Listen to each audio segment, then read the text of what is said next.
and he's joining us now. Hey, Sheriff, great to have you, man. John, it's my pleasure, and an early happy 4th to you and your listeners. Sheriff, you had a great wallathon. You called it a wallathon. You guys raised a ton of money, and these are coming in small donations from people. And like Bannon said yesterday, look, go to webuildthewall.us. Even if you don't have money to donate, just get involved, sign up for their stuff, see what's going on. But if you got $10, $20, $15, whatever you got, $100, send it. We build the wall because it's a real wall. And Bannon was telling us yesterday that the technology is better than what the federal government is doing. He said you can't get over it and you can't get under it. Tell us about that. Yeah, it's amazing. It's a 18-foot high bollard-type fencing. People may know what that is. And then it goes down into the ground another 7 feet. And it also has electronic sensors that will go off if anybody gets within 40 feet of the wall, so they're not going to be able to tunnel underneath it either. And the steel that's used, Fisher Industries did a great job. But the steel used is a 1/4 inch, where the federal government's bollard fencing is 3/16 of an inch thick, and then ours is filled with rebar and high-impact cement inside to fill the tubes, whereas the federal government just leaves theirs hollow, and that way people can't try to use a blowtorch to try to saw through it, because if they hit that cement, it starts to shards start to shoot out, and then they'll hit the rebar. So this is, like Steve said, and I will reiterate, better specs. And not only that, it costs less than what the federal government puts up. The section that we built, nearly a mile, just under a meter, was done for $7 million and it completed in 3.5 weeks. The federal government said it would have taken 2.5 years and would have cost $40 million to do the same thing. $40 million to do the same thing. And how much money did you guys spend in getting this done? $7 million, because we cut out the middlemen. You know, anytime someone competes for a government contract, there are going to be a lot of people that skim off the top. That's why it costs so much. You've heard the stories of where, you know, the government, it'll cost $400 for a hammer that might cost, you know, $8.99 at your local hardware store. It's because of the cost, all the forms that have to be filled out, the red tape, people have to hire people for that. Well, we didn't have to do that, and that's why if you want to get something done, get the government out of the way, let the American people, their ingenuity, their determination, put it to work, and it's amazing what you can get done when you can get the federal government out of the way. You know, this is the model, Sheriff. This is the thing that I'm so impressed with, is what you guys have done down there. Not only the wall that you put up is having an impact, obviously, and that's what a lot of people are saying, that you actually are stopping human trafficking, or you're stopping drug trade, right? Because you put these up in El Paso in areas that mattered, where people were coming through doing nefarious things. So not only have you had an impact, but what you're doing is you're building the model, you're showing the way that how this can be done. Of course, the way you guys are doing it, no federal land, all private property. You've gone through the zoning ordinance. You've gone through local governments. You've raised the funds yourself. Nobody can stop it. If I want to put up a fence and my zoning ordinance says I can put up a fence, I can put it up on my property. So you guys have shown the way, but I guess my question is, you got a couple miles under your belt. Under your model, how many more miles can you actually build? Well, with the funds that are left, you know, we have 10 projects in the pipeline, and you know, those things, we still need funding for that, but we might be able to get through another 10 projects. I wouldn't take that to the bank yet, but that's what the idea is here, to keep this going, to take the money that's been donated. There's over $20 million has been donated, but to put it to good use and secure the border of the southern border of the United States of America. So I think, I don't know, you do a little bit of math, probably at least somewhere under 5 miles we could complete. But see, what we're doing is we're strategically placing this thing. This sector that we built near El Paso and Sunland Park, New Mexico, was a gap left by the federal government. Their fence begins on either side of where ours is.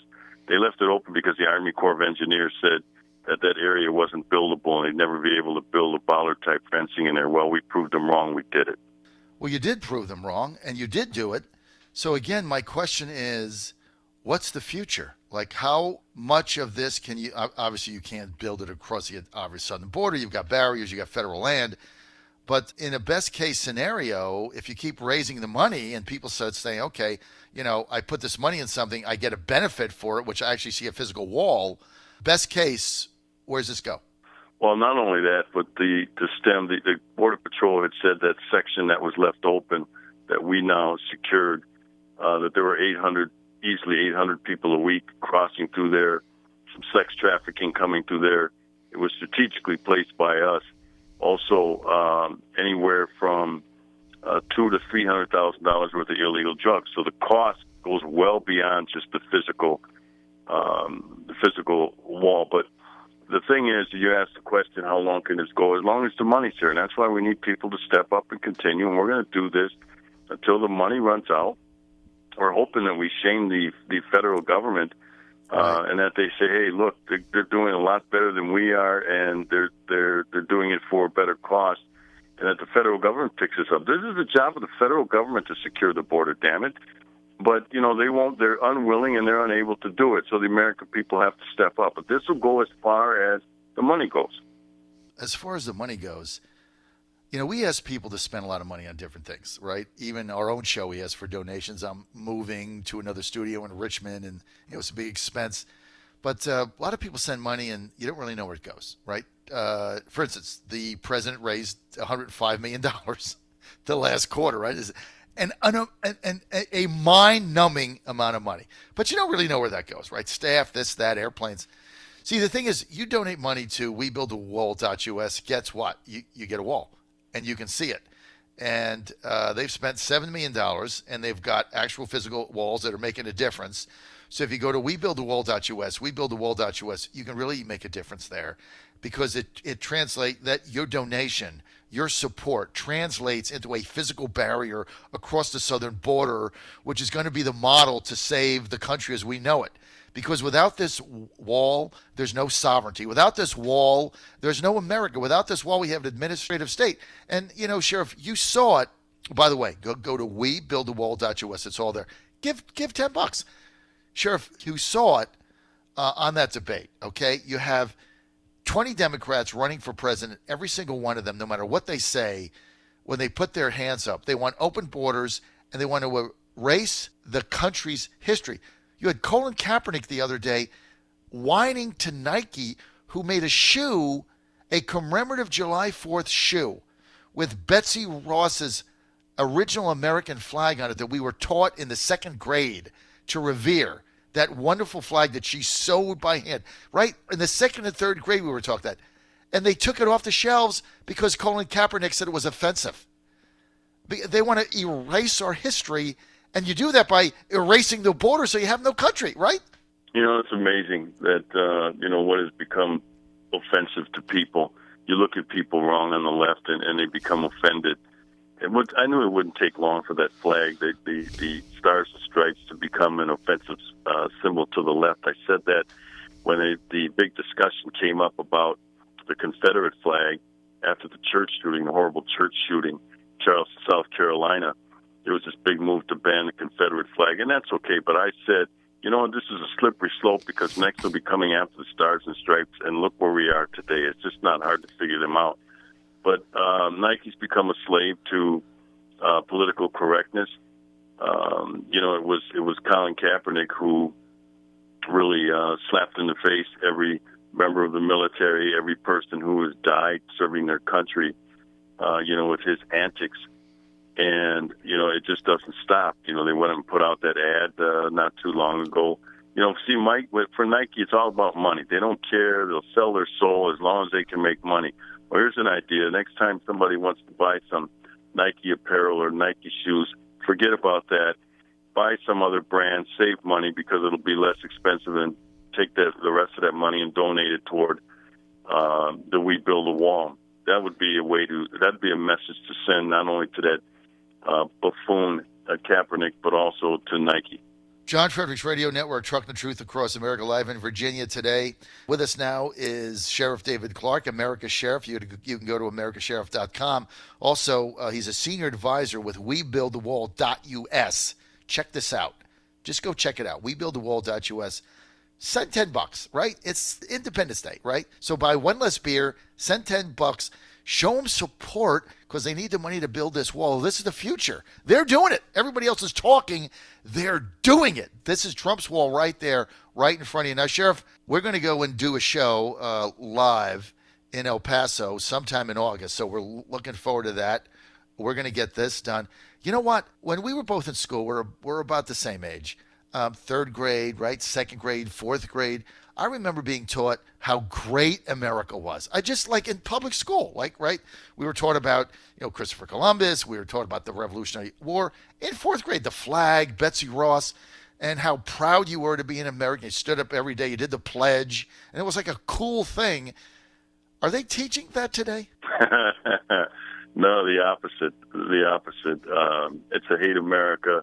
America is the cause of all the problems in the world. These are all lies.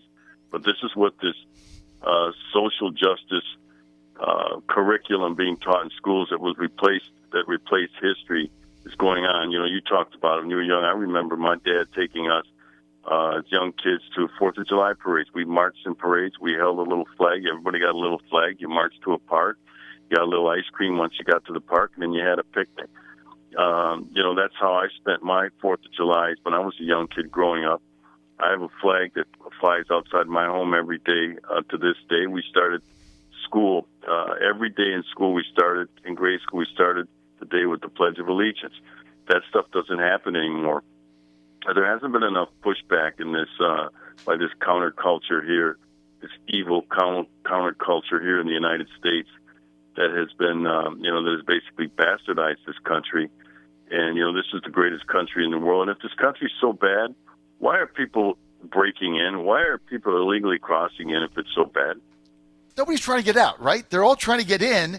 And but it's amazing to me that you watch this debate in Miami, and it was really sickening. People asked me, like, who was the winner? And my stock answer is, to be honest, the winner was Karl Marx because, they're all socialists. They want to erase the country's history, erase the borders. I don't know what it is that they're after other than power. And I guess when they get the power, I guess then they'll be in charge of handing out the Caracas, Venezuela food boxes like Maduro does 3 days a week. It's for the life of me, I don't know where these people are going. But look, Sheriff, you've been at the forefront of this battle, and you have to protect your borders to have a country. And why I love your organization is, again, you're doing it. Everybody talks, you're doing it. And I don't know how many times I've been to FAIR, the Federation for American Immigration Reform. They have a radio row. I know you've been there many times. I've been going there for 10 years. We get the ranchers come on and everybody's complaining about it. Nobody does anything, right? Trump ran on a wall, no funding. All they're doing is reinforcing the existing barriers. The only wall that's being built is Sheriff David Clarke's organization. That's it. And they're showing the way. And they're doing it through private funding. It's like, I know I'm overly exuberant about what you're doing, so I can't even contain my excitement over it.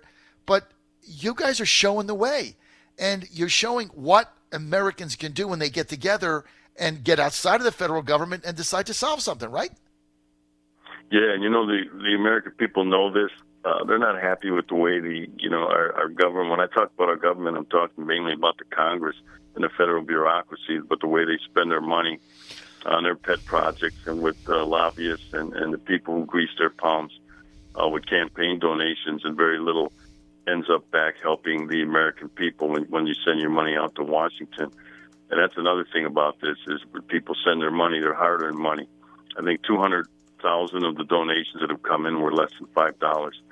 So, every little bit helps. $1, $2, $5, whatever you can give. American people are generous when it comes to stepping up in a time of crisis. The president had this right. You talked about the two events, the clown show, the circus debates last week. Those weren't really debates, but you would think those people were running for government, for president of Mexico with their, offering free Medicare or free health care for people illegally in the country, for instance, free education, free school, just giveaways. But the thing is, these aren't serious policy proposals. These are crackpot ideas. This is all crazy talk, pandering, trying to get votes. You said you don't know who the winner was. I think the winner was President Trump, because the American people are now seeing for themselves under the bright lights how crack products these people are, and what they'll do to sell this country out. You have people in the United States, American citizens, who are foregoing health care because they can't afford the premium cost of Obamacare. So you look at that. You heard none of those people talk about how we're going to, fix health care in this country and make it more affordable. It's all giveaways. Give away now to, Medicare for all and health benefits or health care for people illegally in the country. This is, I think, aggravating the American people. That's why I think the President Trump was the winner of those debates, because they're seeing, and this isn't the direction. None of this stuff polls in their favor with the Democrats. Matter of fact, I saw a poll yesterday that said wholeheartedly the United States citizens are not in favor of giving free health care to people illegally in the country. So you can see the Democrat crazy talk is not on the side of the American people. Well, and then you look yesterday, the Trump administration caving, a total cave job on the citizenship question. So now we've got a census questionnaire going out with no citizenship question. So basically now you're rewarding illegals for coming into the country illegally. You're rewarding sanctuary cities that are illegal. You're rewarding sanctuary states that are illegal. So now you're rewarding illegality with more money and power.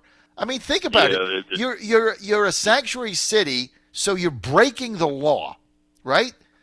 You get rewarded with more money. You're a sanctuary state. You break the law. You're getting rewarded with more power in more congressional seats and more money. You're an illegal alien. You break the law. You get rewarded with sanctuary cities, sanctuary states, and free healthcare and free education. So the more you break the law in this country, the more you get rewarded. What the hell kind of system is that, Sheriff? Yeah, well, I've said on your program, you've said it, that the country's upside down right now. Sometimes the world is upside down. Up is down, left is right. And, you look at some of the stuff going on, it really makes you shake your head.